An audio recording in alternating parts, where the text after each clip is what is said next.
Hello everyone, this is Supreet Shukla and I am a student of MBBS from GMC Banda. आज का topic है ads. Ads में क्या है, एड्स फुल फॉर्म क्या होता है, एक्वायर्ड इम्यूनो डिफिशियंसी सिंड्रोम। ठीक है, acquired immuno deficiency syndrome. World heads day 1 दिसंबर को मनाया जाता है। ठीक है, एड्स जो है वो फर्स्ट रिपोर्टेड कहाँ हुआ था, 1981 में यूएस में, और इंडिया में कब हुआ था, 1986 में चेन्नई में। लेकिन एनसीईआरटी में बस दिया हुआ है फर्स्ट रिपोर्टेड 1981 यूएस में। ठीक, एड्स कॉज्ड बाय, किससे होता है, human immuno deficiency virus, HIV virus. ये रेट्रोवायरस एक ग्रुप का नाम है, वायरस के ग्रुप का नाम है रेट्रोवायरस।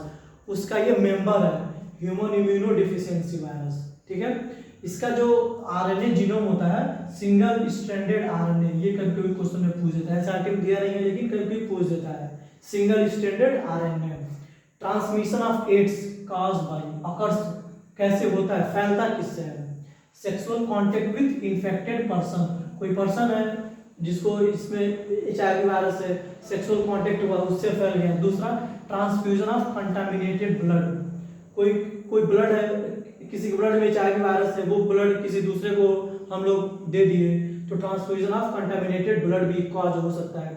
अब इसके मतलब इसके द्वारा भी फैल सकता है। तीसरा क्या है, by sharing infected needles in case of intravenous drug abusers. जो ड्रग एब्यूजर्स होते हैं, जो वो क्या बोलते हैं कि वो इंट्रावेनस जो नीडल्स यूज करते हैं, तो पहले एक पर्सन यूज किया, फिर सेकेंड पर्सन यूज किया, तो क्या पता जो पहला पर्सन था उसको एचआईवी वायरस उसके ब्लड उसमें था, तो वो सेकेंड में चला जाएगा। ठीक है, उससे भी फैल सकता है एचआईवी। चौथा क्या है, from infected mothers to her child through placenta.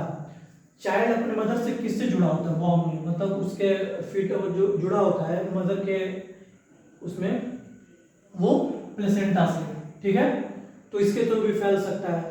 एक चीज है इंपॉर्टेंट, क्या कि HIV is not spread by touch. Simple touch से एचआईवी इन्फेक्ट नहीं होती है, it is spread only through body fluids.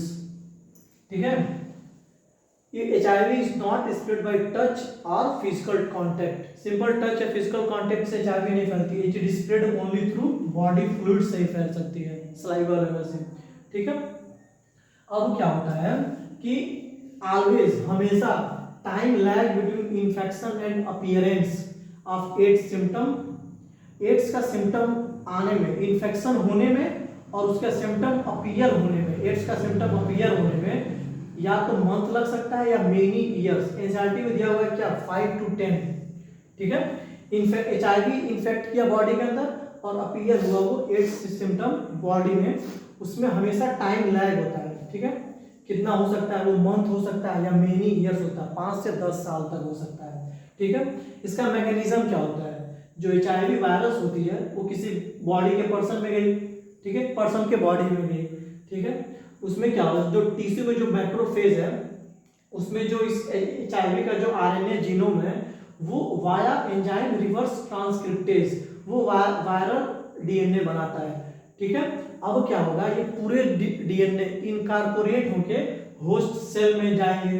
ठीक है, अब क्या होगा, होस्ट सेल में ये नंबर बढ़ाएंगे, किसके, एचआईवी वायरस के पार्ट नंबर बढ़ जाएगा। ठीक है, इसीलिए बोला जाता है एचआईवी फैक्ट्री मैक्रोफेज को। क्यों, क्योंकि इसमें बहुत ज्यादा वायरस के पार्टिकल बढ़ जाते हैं।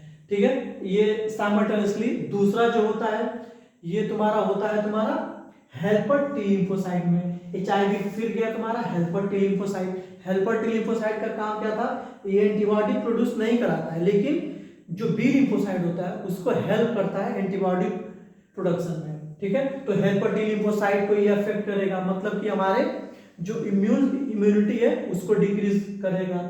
फिर क्या होगा कि हेल्पर टी लिम्फोसाइट में गया एचआईवी, वहां पर इसकी प्रोजेनी आई, मतलब कि इसके और सारे नंबर बढ़ गए, फिर वो अफेक्ट किया अदर टी लिम्फोसाइट। अब क्या होगा कि नंबर ऑफ टी लिम्फोसाइट घटेगा। ठीक है, जब ये घटेगा तो इस हम लोग देखते हैं कि कई सारे जो हम लोग इन्फेक्शन जिससे कि हमारी इम्यूनिटी लड़ सकती है, लेकिन अब क्या हुआ कि हेल्पर टी लिम्फोसाइट एकदम कम हो चुका है। ठीक है। तो जनरली जो बैक्टीरिया, फंजाई या वायरसेस होते हैं जिनसे हमारे इम्यून सिस्टम उससे खुद एंटीबॉडी प्रोड्यूस करके या कैसे भी वो खत्म कर देता था, लेकिन हेल्पर टी कम हो चुका है तो वो ओवरकम कर जाते हैं, ठीक है, मतलब वो अपीयर होने लगते हैं, ठीक है।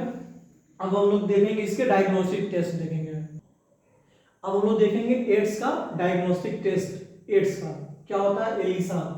एलिसा इम्यूनोलिंक्ड इम्यूनोसॉर्बेंट एसिड, ठीक है। एलिसा टेस्ट हम लोग करते हैं एड्स के लिए, ठीक है। ये बेस्ड किस पे होता है? बेस्ड होता है एंटीजन एंटीबॉडी इंटरेक्शन, ठीक है। एलिसा टेस्ट एड्स के लिए, ठीक। ट्रीटमेंट क्या होता है एड्स में?